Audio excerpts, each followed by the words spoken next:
G'day friends, welcome to today's YouTube video. My name is James, welcome back to my channel. Welcome if you're new. Today I've got a video for you finishing up my 5-year hobonichi techo. And if you hear anything in the background, why are Steve's AirPods connected to my computer? If you hear anything in the background, Steve's at home. He's also been sick, so he's probably going to be coughing in the background. We've had bouts of sick and then not sick and then sick again. It all kind of started just before Christmas. Over at our workplaces, everyone was just having the seasonal sicknesses, and just before Christmas, I started feeling a little bit run down. It was just a couple of days, and I kind of skirted around the most of it by taking my medicines pretty early, which was nice. So I don't feel like I actually got sick. It was more just like the starting of sick and then kind of skirting right around it. So I felt good about that. And then last week, I think it was, I actually started feeling like that again. And again, because I was taking the medicines a little bit preemptively, I feel like I skirted around it. And then I thought, well, Steve rarely gets sick, so he's got a pretty good immune system. This time it just got him, and it has hammered him for like about a week now. So the poor thing is just, he's just enjoying watching Downton Abbey on the couch and coughing his heart out. But that is how we're doing over here. Hopefully you haven't been sick and your families have been all well. It just happens. It's that time of year, right? Everything gets a little colder, and you're all inside together sharing germs. It is what it is. I don't know what to do about it. Hopefully it's nothing too serious for you guys. Hasn't been that serious over here, but poor Steve, usually doesn't get sick ever, so the fact that he couldn't shake it was a little surprising. But he's on the mend. He's doing well. So I've just come back from rehearsals as well. That would explain my slightly disheveled appearance. I'm over at Knott's Berry Farm. That window is so open, and there's my friend with the exhaust. We've missed you. I've just come back from rehearsals, so that's going really, really well. I'm over at Knott's Berry Farm doing a show called It's Your Life, Charlie Brown, with the Peanuts characters, the Peanuts gang, and that has been really, really fun. We've been in rehearsals for 2 weeks, I want to say. We're about to start our dress rehearsals and open next week. So if you're on my Instagram, I'll probably flood all of your Instagram feeds with whatever photos and videos I can find of that. This is something that I have been looking forward to for a long time, because this is on a stage, like a proper, I know I was kind of dancing in the Goring 20s. It was a balcony though. Like I'm classifying that as something different. This is a stage, and I haven't been dancing on a stage since 2015, which I realized the other day is about like 9 years. So this is a really, really big deal for me. Probably only me that cares that much about it, but I really do feel quite, I don't know, like I'm a little bit emotional about it in the best way. I feel very exhausted from all the rehearsals, but also in the best way, like sore in the best way. I always kind of explain that as like when you're a dancer, you feel pain a lot, like you're just always constantly something's painful, but it's a great thing because it means you are dancing. Like it means you're doing it, you're a part of it. There was nothing more sad than when I was not dancing for so long and that I didn't feel those aches and pains, because I knew that I hadn't been doing it. So it's always just like it's not a good thing, but it's a kind of bittersweet reminder that you're doing the thing that you love to do. So I'm very, very happy about that. I have been singing in this rehearsal as well. Jury's out on whether that's actually going to be a thing by the time we get on stage or not. But if it is, I'll be very excited to bring you this singing era of mine. I'm not a singer, so it's going to be whatever it's going to be. But yeah, I'm really excited. I will share more of that when that all kicks off next week. I'll be missing the beard too. I'm gonna be clean shaven, and I do need to get a haircut. This was, we had a run today where everyone comes to watch, but I didn't get my haircut in time, so I tried to slick it back as best as I could, but I've got all these fuzzies. I don't never let my hair, I mean, other than that time I grew it out down to here, I never really get my hair that long on the sides and the back, because I feel like it gets like these little, they look like koala fuzzies to me. You know how koalas have those fuzzy ear things? That's what that looks like to me, and I don't really like it. So I'm feeling very disheveled, but I'll probably keep the top. I don't mind this little wave thing that's going on. I don't know. We'll see what happens. Feeling very good about all of that. And yeah, the video, 5-year hobonichi, if you don't know, now you know. I'm finishing it up. I actually had this video filming for just over an hour. I think it was an hour and 10 minutes or an hour and 5 minutes, and I'll speed it up to match the length of this voiceover, which I'm not assuming is going to be too long. I have to kind of run out of here after this is finished. very packed schedule this week, but I wanted to let you know that this is why it's kind of taking a bit longer, because if this is like an hour and 10 minutes, you'll see I don't get more than 10 pages through this. In fact, I think I get, 5 pages through it? It's really not a lot. Now, I don't do this level of finishing, quote unquote, details to every single page, but I do come across a lot of pages that need a little bit more work than I'd care to work on at this present moment, because we're a few weeks into the new year. I really hoped it would have been done by now. I just didn't realize how much I would have to complete. So I've got a few things that are happening. Most of the time I get to pages and there's just little background things I have to fill in. So you see the little things I do. But then other times there's just really awkward spaces that are a little bigger than, just coloring in here or there. So I'll paint something, or I stamped out an image and did some fashion illustration in this video that you're probably watching as I'm speaking, or maybe it's just flashed by. I'll also crack out the gouache paints that I have, and those have been really fun to use with the water brush, and I'll just kind of paint in the background or whatever. Also, on bigger gaps or bigger full empty pages, I've just been making note of what day that is and what the size of the gap is. In fact, I have the paper here. This is the paper, and I've got the size because I'm going to go back through my photo roll, and if I can't find something specific for that day, because sometimes the days are just, even 5 years worth of that day, it's just not the most interesting stuff that happens. It's shocking to believe, right? But that's life. I'll go back and find like a photo that I love, because there are other days where like lots of stuff happen and I can't share every single photo on that day. So I might go and blow that up bigger, or like make more of a feature on it on that right hand side page. And that is really all I'm finishing up, all the right hand side pages. And I've worked on this for 5 years, so it was really hard to know. Maybe I'll do I'm going to do the flip of this when it's finished, but I might do a big discussion about it now that it's finished. I've shared my pros and cons on this before, but one of the things I felt like I've never really gauged was how much I should complete on that right-hand side page, because every year on the left there's a little passage that you can write your entry in, so it's you know how much you've got to fill, but the right-hand side page isn't sectioned off for any kind of year by year thing, so you end up just putting a lot in on 1 year, or you put nothing in for 3 years, and then on the 4th year you put a lot in. Or if you're like me, some years you get all the way through it and there's just nothing on that page. Or the first year I filled it up, and then ironically that day becomes something eventful the next 3 years afterwards. So you're gonna have to spread them out over the few days before and afterwards and keep the dates. That is one thing that I will say I noticed I've noticed so much since going through to finish it. I wish everything on the right hand side was dated, because even though I thought it would be easy to pinpoint which year it came from at the time, because you're in that year, so it's the most important thing that's happening right then and there, right? So you think you're going to remember it, you do a little doodle on the right, and then you just leave it. Now I don't know which year that comes from, and especially if it doesn't relate to what I wrote, I have no idea. So then I have to go back, I've videoed these, so I go back to the year that it was flipped and I see if it was there that year or not, and I've predated them that way. So that is one thing I would just say.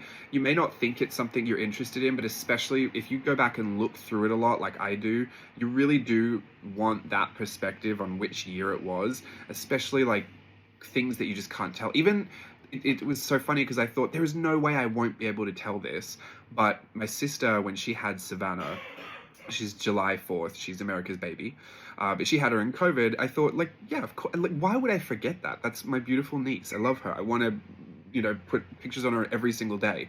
But then we had Sophia, and Sophia, like, when they're babies, they kind of look the same. And there's a lot of photos where Elijah is holding either Savannah or Sophia, and I couldn't tell which one it was. And I was trying to predate them, and I'm like, wow, they look so similar. Even though they don't, they really, really don't.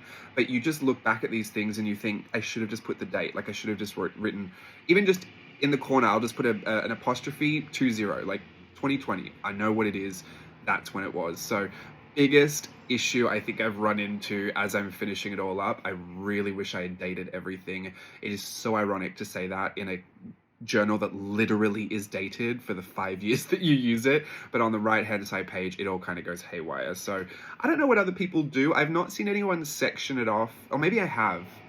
There's a girl I follow a lady I follow on Instagram. I don't know what her name is, but her Instagram handle is PNRI. Yeah, I think PENRI15. Henry 15. I think it's something like that.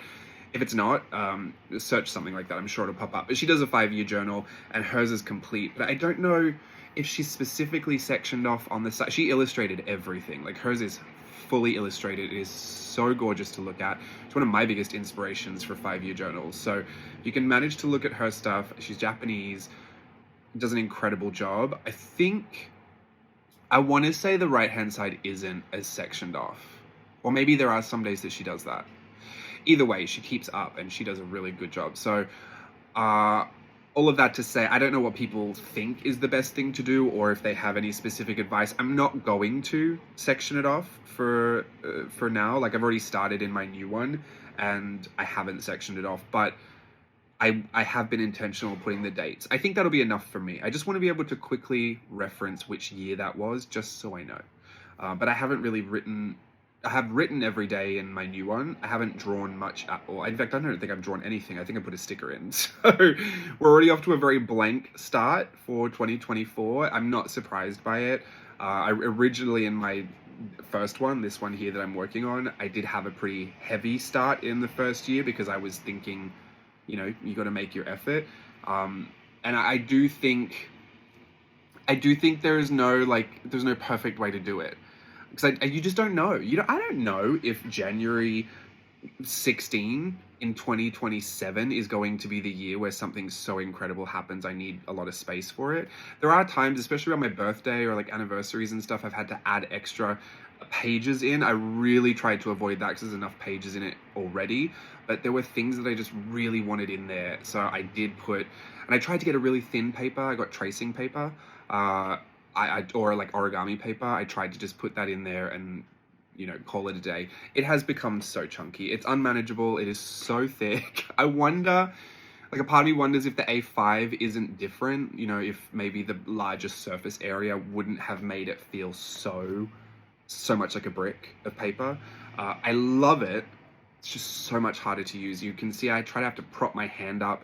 And this has always kind of been the thing, like, it's always a bit of a tricky journal to use for me, but, you know, I literally have to level out the playing field around it, and then it just kind of goes haywire. So it's a little frustrating for me to film in this journal, and for years I didn't really film anything in this journal. I do want to show you more of it, so I've been trying, but I just have to be honest, it frustrates me to do videos like that, where it becomes a lot of fiddling, and I figured I'd keep the whole video I wouldn't trim any of it out, so you can see the frustrations I have from time to time, just trying to even out my hand placement.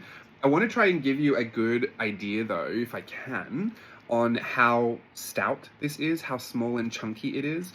So not that my face is a good reference, because you don't know how big my face is, but here is a Tombow marker. So if you have a Tombow marker, I'm assuming a lot of people do. Here's a Tombow marker. Or we can just get a regular pen. How about this? This is like a regular pen. It's about the size of a regular pen. Even then, I still don't even know if you can get a good idea, a good read on it. This is a ticket to Disneyland, so it takes up most of that page. Here's a pen. Here is a Tombow marker, bigger than the whole journal. It's teeny tiny.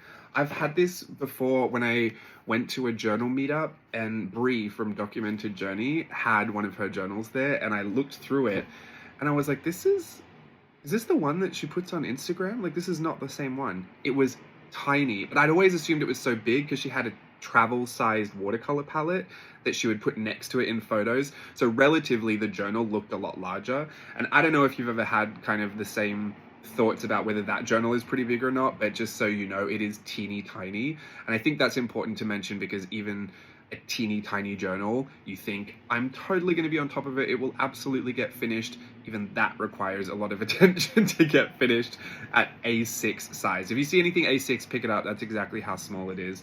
And I love the size. I did consider changing to A5 just because I love to try something different. I'm always, it's funny, I'm a creature of habit until I'm totally not.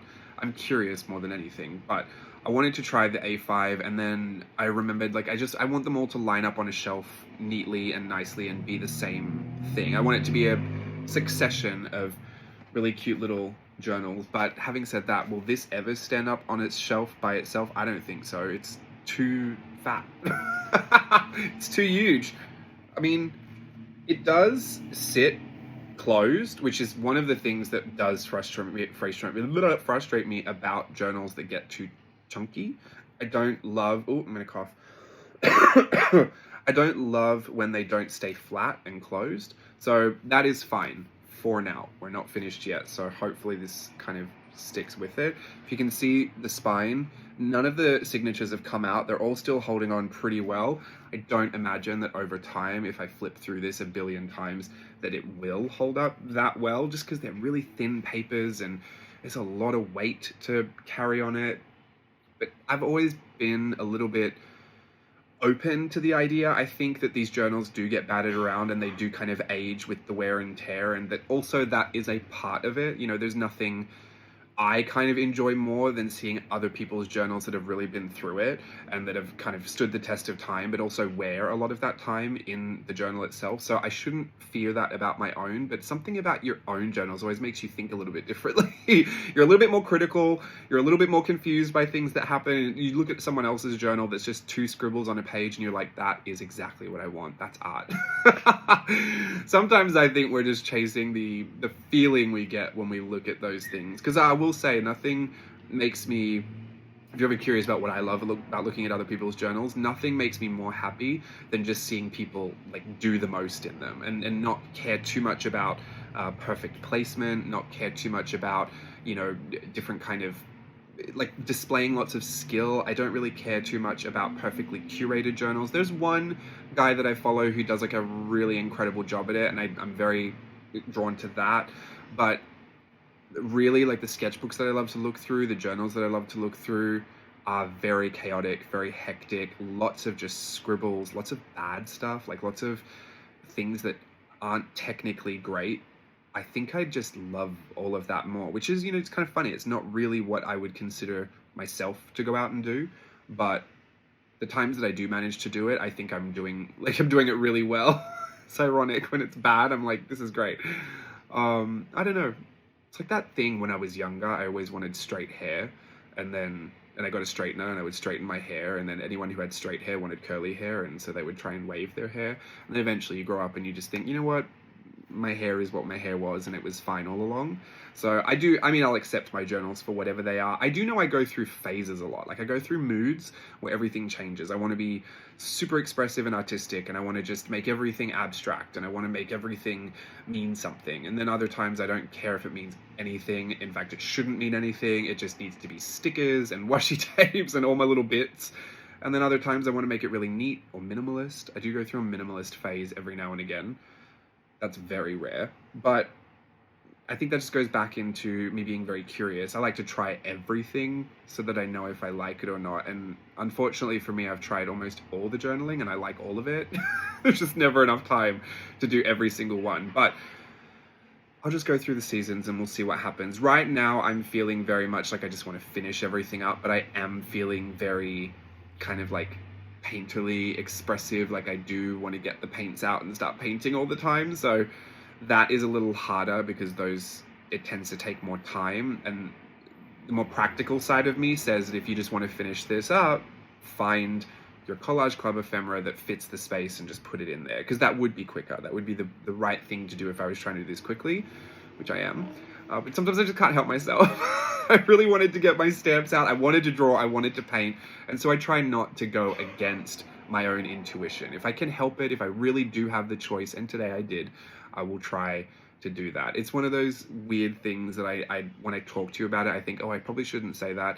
There's a lot of the time I talk to you about journaling from the perspective of someone who likes it as some passion that I have, just because I like to be creative and I love to do journaling and art journaling. But then there's the other part of me that does it from a business perspective and from someone that needs to manage the time that I do it in, which a lot of people do need to manage the time that they do their journaling in as well. But for me, it's like a very specific issue. Like I don't want you to ever think that your journaling has to be done in 12 minutes. Otherwise, you're doing it wrong. You really don't. You should spend as much time as you want to spend on it and can physically spend on it. Unfortunately, ironically, for someone who works in an art journaling space, it's actually not something I get to do a ton of. Also, filming it is a completely different experience. But yeah, I do get to do it more than most though, so I am very lucky. I would just do it all the time. Like this, if I could just go to dancing and then come home and just do my journaling, I mean, I'm happy. I'm really trying to make that happen for myself, although I do need to manage my life and make sure it doesn't fall apart. But yeah, I'm super happy with that. Anyway, I gotta go. Lovely to speak to you. Hope you have a wonderful weekend. I'll see you soon. Bye.